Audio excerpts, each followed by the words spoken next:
कभी इस पर सोचा है कि वो कौन सी एक चीज है जो बिना रुके, बिना थके, हर पल एक अदृश्य इंजन की तरह हमें चलाती रहती है?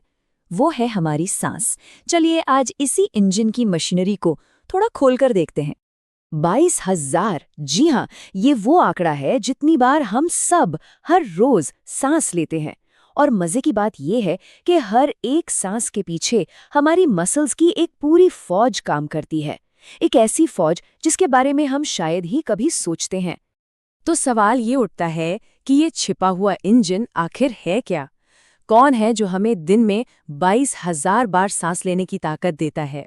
चलिए आज इसी रहस्य से पर्दा उठाते हैं और जानते हैं उन मसल्स के बारे में जो हमें जिंदा रखती हैं। तो चलिए सबसे पहले बात करते हैं एक नॉर्मल, बिल्कुल शांत सांस की। मतलब जब हम आराम कर रहे होते हैं तो सांस अंदर लेने का काम कौन सी खास मसल्स करती हैं? तो इस कहानी का जो मेन हीरो है वो है डायफ्राम। जब हम शांत होते हैं तो सांस लेने का ज्यादातर काम यही अकेली मसल करती है। ये हमारे रेस्पिरेटरी सिस्टम की, मतलब श्वसन तंत्र की सुपरस्टार है। अच्छा, तो ये डायफ्राम है क्या? ये एक बहुत बड़ी गुंबद जैसी डोम शेप्ड की मसल है जो हमारी छाती के ठीक नीचे होती है। इसका काम हमारी चेस्ट कैविटी को हमारे पेट यानी एब्डोमिनल कैविटी से अलग करना है। मेडिकल की दुनिया में एक बड़ी मजेदार कहावत है, C345 keep the diaphragm alive. इसका मतलब क्या है? मतलब ये है कि हमारी गर्दन की रीढ़ की हड्डी से निकलने वाली नसें C3, C4 और C5, ये तीनों मिलकर फ्रेनिक नर्व बनाती हैं। और यही फ्रेनिक नर्व एक बिजली के तार की तरह है जो डायफ्राम तक सिग्नल पहुंचाती है। अगर इस तार में कोई गड़बड़ी हो जाए तो सांस लेना मुश्किल हो सकता है। तो ये काम होता कैसे है? स्टेप बाय स्टेप समझते हैं। सबसे पहले फ्रेनिक नर्व से सिग्नल आता है। सिग्नल मिलते ही डायफ्राम सिकुड़कर नीचे की तरफ जाता है, बिल्कुल चपटा हो जाता है। उसी वक्त पसलियों के बीच की एक्सटर्नल इंटरकॉस्टल मसल्स पसलियों को ऊपर और बाहर की ओर खींचती हैं। इससे क्या होता है? छाती के अंदर जगह बढ़ जाती है, प्रेशर कम होता है और बाहर की हवा खुद ब खुद फेफड़ों में भर जाती है।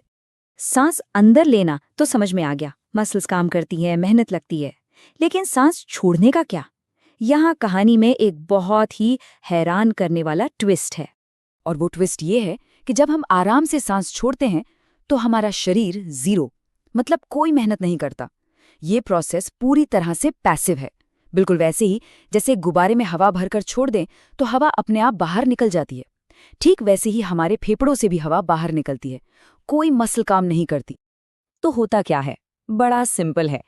जिन मसल्स ने यानी डायफ्राम और एक्सटर्नल इंटरकॉस्टल्स ने सांस अंदर लेने के लिए मेहनत की थी, वो बस रिलैक्स कर जाती हैं, अपनी जगह पर वापस आ जाती हैं। इससे छाती के अंदर की जगह कम हो जाती है, फेफड़े अपनी इलास्टिसिटी की वजह से सिकुड़ते हैं और बस हवा बाहर। ये हमारे शरीर का एक कमाल का एफिशिएंट डिजाइन है। तो अब अगर दोनों को आमने सामने रखकर देखें तो फर्क बिल्कुल साफ हो जाता है। शांत ब्रीदिंग में सांस लेना एक्टिव है पर सांस छोड़ना पैसिव।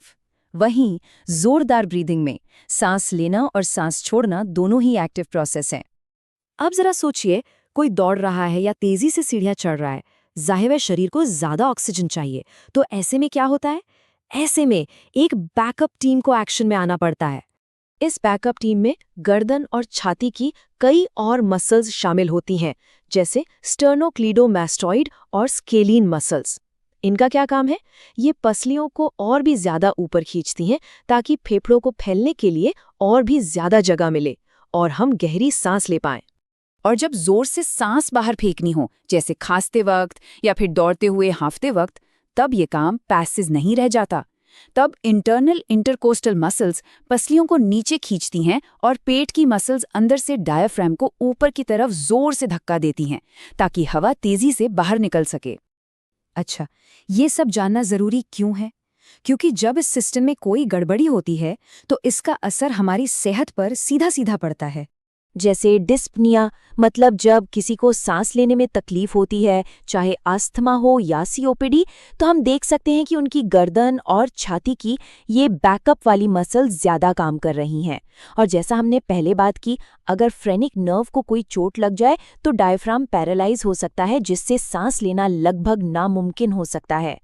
चलिए अब तक जो भी हमने समझा है उसे फटाफट एक जगह समेट लेते हैं। ये है हमारी सांस से जुड़ी मसल्स और उनके काम का एक क्विक रिकैप। तो एक नज़र में देखें तो शांत सांस अंदर लेने के लिए डायफ्राम और एक्सटर्नल इंटरकोस्टल्स, गहरी सांस अंदर लेने के लिए इनके साथ साथ हमारी बैकअप टीम यानी एससीएम और स्केलीन्स, शांत सांस छोड़ना पूरी तरह पैसिव, और जोर से सांस छोड़ने के लिए इंटरनल इंटरकोस्टल्स और पेट की मसल्स। अगर इस पूरी बातचीत से सिर्फ 4 बातें याद रखनी हो तो वो ये हैं। 1. सबसे ज़रूरी मसल है डायफ्राम। 2. इसे कंट्रोल करने वाली नर्व है फ्रेनिक नर्व। 3. जोर लगाकर सांस छोड़ने का काम पेट की मसल्स करती हैं। और 4. गहरी सांस के लिए हमारी गर्दन और छाती की सहायक मसल्स काम आती हैं। तो इस पूरी कहानी का मतलब क्या निकलता है? मतलब ये कि सांस लेना सिर्फ एक ऑटोमेटिक काम नहीं है, ये एक मस्कुलर, एक एक्टिव प्रोसेस है। और अगर ये एक मस्कुलर प्रोसेस है, एक कसरत है, तो सवाल ये उठता है कि क्या हम इसे ट्रेन कर सकते हैं? क्या हम अपनी सांस लेने की मसल्स को किसी एथलीट की तरह और मजबूत और कुशल बना सकते हैं? इस सवाल के साथ आज आपको छोड़ते हैं।